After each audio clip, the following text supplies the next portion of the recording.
Radio Banjarmasin 90,1 FM 100% musik Indonesia. Listeners yang lagi dengerin kita, kita dari Rabu Sehati ya, Ram. Betul sekali, sehat bareng iRadio. Dan kali ini kita akan ngebahas tentang suatu hal yang memang di luar kuasa kita ya, Dia. Iya. Kita mah ini kayak kita memang di luar kuasa kita, tapi kita tahu banget masalah kayak gini. Kita merasakan efek resesinya di sini. Kita bagian orang yang menjadi pelampiasannya. Iya, benar sekali. Hari ini kita mau ngebahas tentang atasi nyeri haid dengan bahan alami. Cakep gak tuh? Ngerti Paham banget. gak tuh? Ngerti banget kita. Dua lelaki ngebahas tentang haid. Dalam banget nih obrolan hari ini.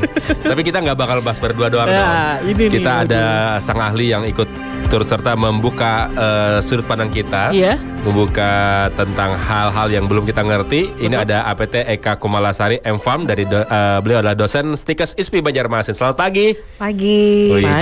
Kita panggilnya Mbak aja ya, Mbak. Oh, boleh. Mbak Eka Kumalasari. Oke. Ini kita mau ngebahas tentang nyeri haid. Nah, ini tadi korban ya. Tadi Mbaknya udah bilang cowok ya. Iya, benar. Ini gimana nih? Yang perlu kita tahu dulu, mungkin kalau dari luarannya kita tahu kalau ternyata haid itu bisa bikin nyeri. Terus kemudian apapun yang di hadapan orang yang sedang nyeri haid itu semuanya salah. Nah gitu tuh sebagai cowok ya. Sebagai cowok ya. Dia sudut pandangnya ya. Yang listrik aja ketengah dikit salah itu. Padahal tiang listrik kan mau di sana gitu ya. Apakah itu juga salah satu penyebabnya? Dan juga kita pengen tahu gejala-gejala. Gimana sih gejala nyeri atau dysmenorrhea yang terjadi pada saat wanita sedang haid? Iya, jadi mungkin yang pertama dulu ya, kenapa sih kalau misalkan perempuan sedang haid atau masuk masa menstruasi itu selalu tadi ya semua serba salah dan para laki-laki yang menjadi korbannya. Jadi karena memang ketika sedang menstruasi perempuan itu mengalami perubahan hormonal. Nah, di mana hormon yang di sini adalah hormon estrogen, ini terlibat di dalam hal kerjanya di otak ya, memacu hormon endorfin di mana kerjanya di otak itu yang sebenarnya membuat rasa nyaman dan bahagia. Nah, ketika menstruasi hormon itu turun. Nah, jadi salah sedikit gitu ya besar masalahnya. Nggak salah juga tetap salah, benar salah juga. Nah, jadi sebenarnya ditambah dengan adanya nyeri haid. Nah, nyeri haid ini rasa berdenyut ataupun kram di bagian perut bagian bawah dan sebenarnya ini umum terjadi dan normal di hari 1 sampai 3 sebelum menstruasi sampai akhirnya menstruasi dan akan hilang dengan seiring periode menstruasi ini berakhir. Oke.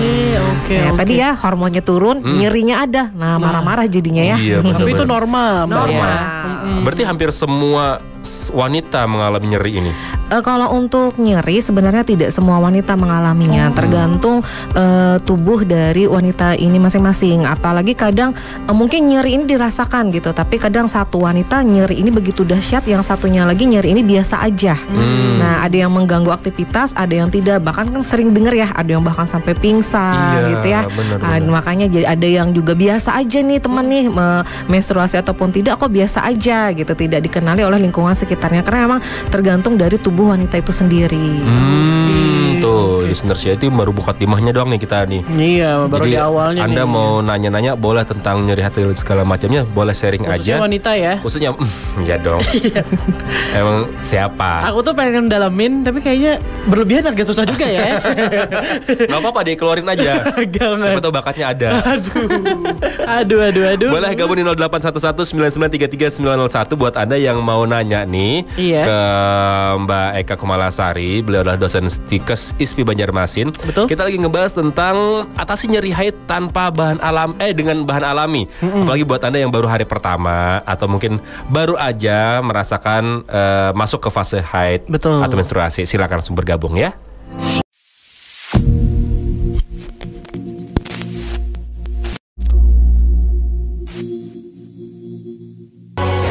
Masih 90,1 FM 100% musik Indonesia. Liodra Sang Dewi. Saya tadi mau sang pisang. Lain tuh seorang bos. Kita kali ini di Rabu Sehati listeners ngebahas tentang atasi nyeri haid dengan bahan alami. Betul. Dengan narasumber kita APT Eka Kumalasari M.Farm. Beliau dosen Stikes ISPI Banjarmasin. Tadi kita udah dijelaskan mengenai gejala nyeri ini seperti apa aja. Dan kemudian apakah setiap wanita mengalami nyeri ketika haid? Ternyata ada yang nyeri, ada yang enggak ya. Sebenarnya penyebab terjadinya haid ini apa namanya, ada pertukaran sirkulasi atau apa sih dok? Atau kayak gimana? Beliau aja yang menjelaskan. Kamu tidak tahu apa-apa. Saya lelaki. Iya benar. Kamu gimana dok? Ya, jadi sebenarnya kan haid ini terjadi secara normal setiap bulan.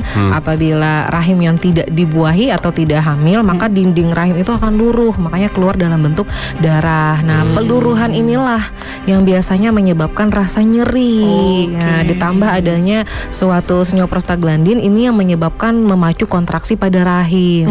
Jadi nyeri semacam dipompa untuk dikeluarkan. Jadi nyeri.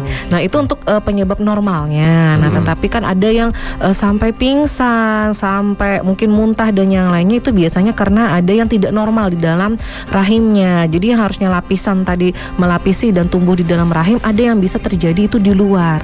Nah, di luar itulah yang karena dia di luar harusnya dia luruh dan keluar. Ini tidak, dia luruh tetapi tersimpan masih di dalam sehingga menimbulkan rasa nyeri yang sangat sakit, makanya bisa sampai pingsan. Itu kalau sudah kayak gitu harus diperiksa atau iya benar, harus ke dokter spesialis kandungan. Jadi harus diperiksa karena memang ini sangat berbahaya jika dibiarkan. Gitu ya. Karena tiap haid pingsan mulu, iya, ada beberapa kan yang biasanya kita mungkin ada di sanak saudara kita gitu ya, biasanya sampai pingsan. Nah, kita pasti berpikirnya mereka yang lebay atau tidak tahan terhadap rasa nyeri, tapi memang itu adalah kondisi yang memang mereka rasakan dan yang tidak kita rasakan, dan memang itu benar terjadi gitu. Bukan karena perasaan mereka yang terlalu halus atau dalam kondisi lemah, tapi memang ada yang tidak normal di dalam tubuh mereka. Nah, jadi bukan dilebih-lebihkan Bu ya. Berarti emang sakit aja gitu. Itu kalau ada menemukan kasus seperti itu, pengobatannya lewat obat aja atau operasi atau kayak gimana? Iya, jadi memang biasanya ada tindakan. Jadi bukan hanya sebatas diberikan suatu terapi semacam obat, tetapi juga ditindakan, karena kan tadi adanya suatu lapisan atau jaringan yang tumbuh di dalam rahim tetapi di luar dari posisinya. Nah, tentunya ada tindakan. Oke. Nah, kalau ngomongin tentang jenis nyeri haidnya sendiri, ada berapa tuh? Iya, jadi memang terbagi di dalam dua, ada yang primer dan sekunder. Kalau yang tadi saya bilang normal dan ringan itu masuk dalam primer. Jadi terjadinya itu memang sebelum hingga memasuki saat menstruasi dan hilang seiringnya periode menstruasi ini berakhir.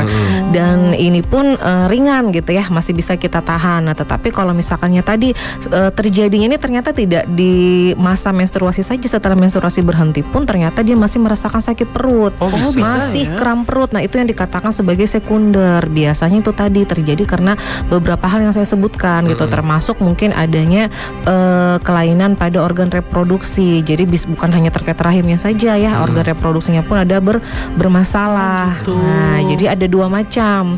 Kalau yang ringan kan mungkin bisa kita atasi dengan istirahat gitu ya. Tapi kalau sudah yang tadi saya bilang sampai pingsan, sampai merasakan nyeri yang dahsyat, ya memang harus memeriksakan diri secepatnya ke dokter spesialis kandungan. Oke, tadi kan ada dua ya, primer sama sekunder Bu ya.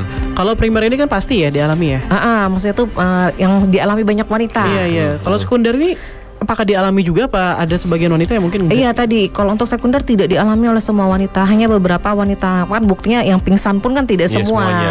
Iya. Sebenarnya ciri-cirinya kita masuk ke jenis yang primer atau sekunder itu seperti apa? Terutama yang sampai pingsan tadi ya? Jadi itu sebenarnya lebih dari 2 kali gitu ya terjadinya. Karena memang menstruasi itu kan kadang bulan ini mungkin lebih banyak cairan yang keluar. Kemudian menstruasi bulan ini mungkin jangka waktunya hanya 5 atau 7 hari gitu kan. Kadang setiap bulan itu menstruasi selalu dapat, tapi belum tentu periodenya sama. Dan rasa sakitnya pun belum tentu sama gitu. Nah, tetapi kalau kita sudah merasakan kok setiap kali menstruasi yang kita rasakan selalu seperti ini gitu ya, selalu merasakan hal yang sangat dahsyat, dan pingsan pun sudah sampai 3 kali, bahkan lebih dari berapa bulan gitu, kok setiap kali menstruasi selalu seperti ini gitu ya. Nah, itu memang sudah masuk dalam tahap yang sekunder karena berbahaya. Oke. Mempengaruhi kesuburan biasanya untuk hal yang seperti ini. Tapi itu juga pengaruhnya dari makanan segala macam, aktivitas juga atau iya, benar, gaya hidup gitu. Nah, gitu ya para wanita ya. Terutama buat Anda yang mungkin baru saja masuk ke fase menstruasi, ya kayaknya memang harus waspada ya dok ya. Iya. Memang ini apa ibaratnya kayak semacam ini kan setiap bulan pasti ya. Setiap bulan untuk wanita yang normal pasti, yang normal. Tapi ada yang ini ya, yang ibaratnya 3 bulan nggak dapat ada. Ada yang ada yang 1 bulan bisa lebih dari 1 kali gitu ya. Itu juga tidak normal. Ada yang bisa 3 bulan 1 kali gitu. Ada. Tapi memang yang normalnya adalah 1 bulan 1 kali. Itu tuh listeners ya. Oke, nanti kita akan coba tanyakan lagi gimana sih cara mencegah terjadinya nyeri haid dan cara mengobatinya, itu yang paling penting ya.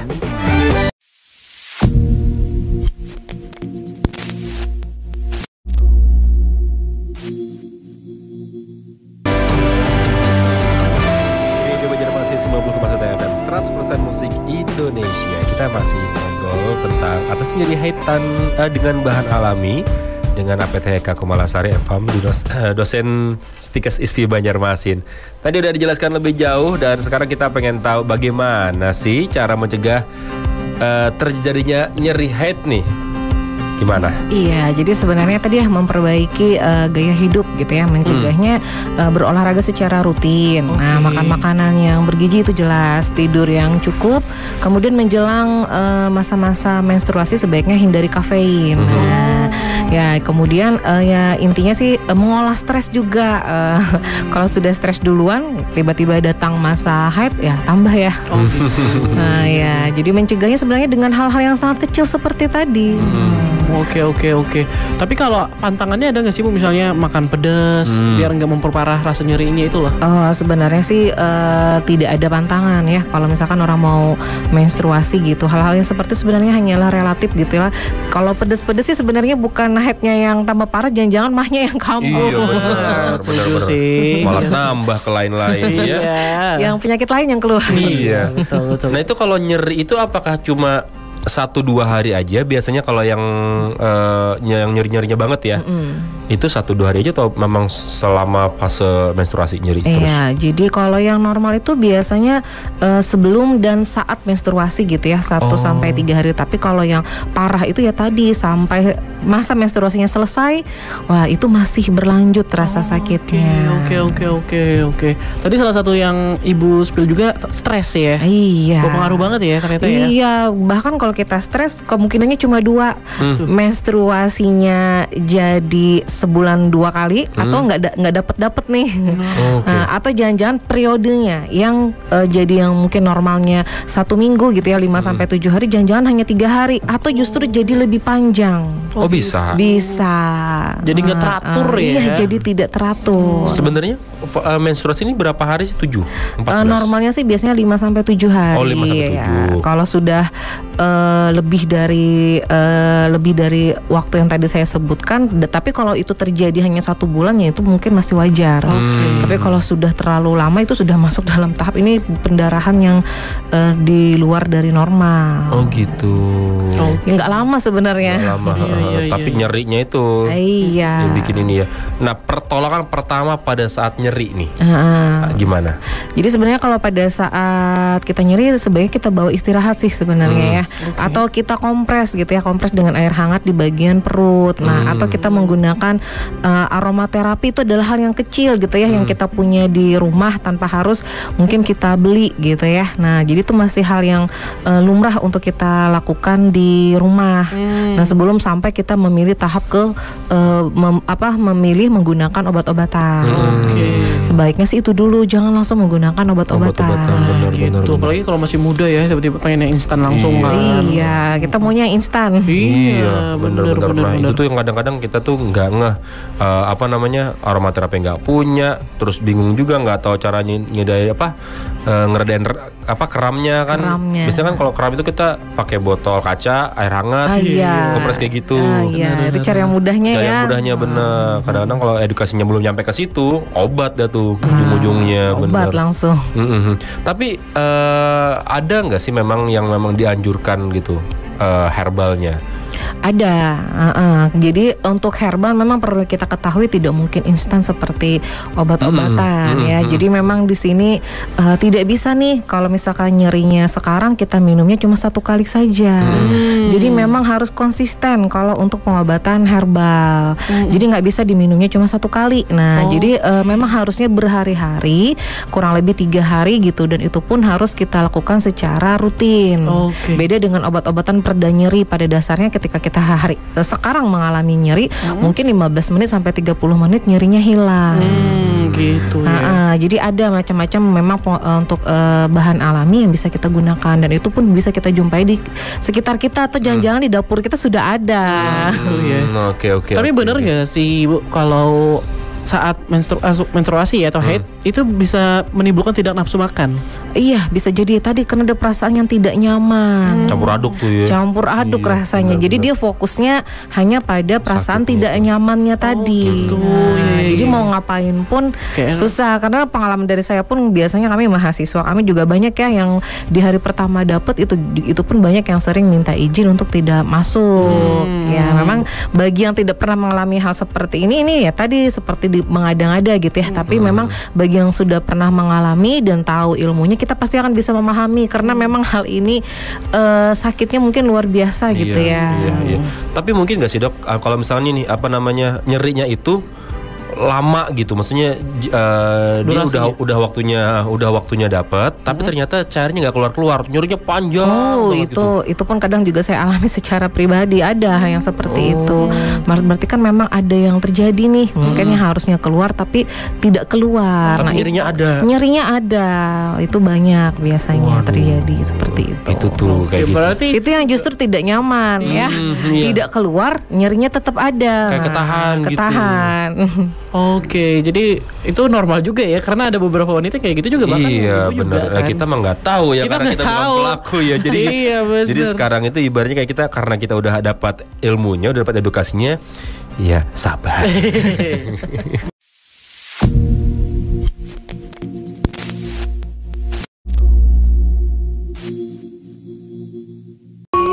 Radio Banjarmasin 90,1 FM 100% musik Indonesia. Masih ngobrol tentang mengatasi nyeri haid dengan bahan alami. Masih bersama APT Eka Kumalasari Epam, dosen Stikes ISP Banjarmasin. Jadi langsung aja kita mau nanyain tentang obat yang bisa mengobati nyeri haid yang lebih aman. Ada nggak? Ada ya, jadi tadi tentunya dengan bahan alam yang paling gampang. Memang ada yang sudah dijual secara instan ya, tetapi kan di sini kita berpikirnya sesuatu yang bisa mudah kita dapatkan gitu ya. Kalau beli kan mungkin kita harus keluar rumah dulu gitu ya. Nah, ini yang ada di dapur kita deh. Nah, salah satunya jahe. Jahe bisa. Jahe itu yang paling utama. Jadi kita bisa menggunakan jahe yang diparut gitu ya. Kita masukkan ke dalam air hangat, semacam wedang jahe kita yang bikin sendiri gitu. Itu bisa kita lakukan selama 3 hari berturut-turut. Nah, dalam 1 hari bisa kita konsumsi 4 kali sehari, tapi selama 3 hari. Wah, itu efeknya hampir sama dengan obat yang dijual di apotik lah. Meredakan. Iya, meredakan nyerinya. Pertama sih jahe ya, kemudian kunyit. Kunyit itu bisa diminum tunggal ataupun ditambah dengan kunyit asam ya, yang biasanya ada di bibit jamu gendong gitu ya. Nah, kalau misalkan nggak mau repot boleh beli, tapi kalau misalkan mau repot dan mau disimpan di kulkas, itu bisa kita bikin sendiri. Ambil aja nanti gitu ya. Nanti kita sama bisa diparut juga bisa, atau di blender kemudian kita konsumsi. Nah, itu kan sesuatu yang ada di dapur ya. Betul. Nah, itu masih banyak lagi sebenarnya yang lain. Jadi jangan stres juga ya. Iya, tinggal diolah aja tuh, gampang sekali. Kalau memang nggak mau repot ya udah panggil aja bibit jamu. Iya. Jahenya ada, ya kunyitnya ada, semuanya ada. Semoga mencerahkan listeners ya tentang wawasan mengatasi nyeri haid dengan bahan alami. Benar, sekarang sudah saatnya kita untuk beralih ke yang herbal-herbal aja, karena memang banyak sekali kekhawatiran tentang obat-obat yang diedarkan mungkin tidak sesuai dengan resep dokter. Iya, yang memang kandungannya juga sangat berbahaya buat kesehatan. Betul. Terima kasih untuk Ibu Eka ya, yang sama-sama sudah hadir di Radio Banjarmasin. Semoga listeners nih terbuka lagi. Betul, tercerahkan mengenai info kita pada hari ini, yaitu atasi nyeri head dengan bahan alami. Dan setelah ini kita akan dikirim salam, jadi jangan kemana-mana, tetap di iRadio Banjarmasin.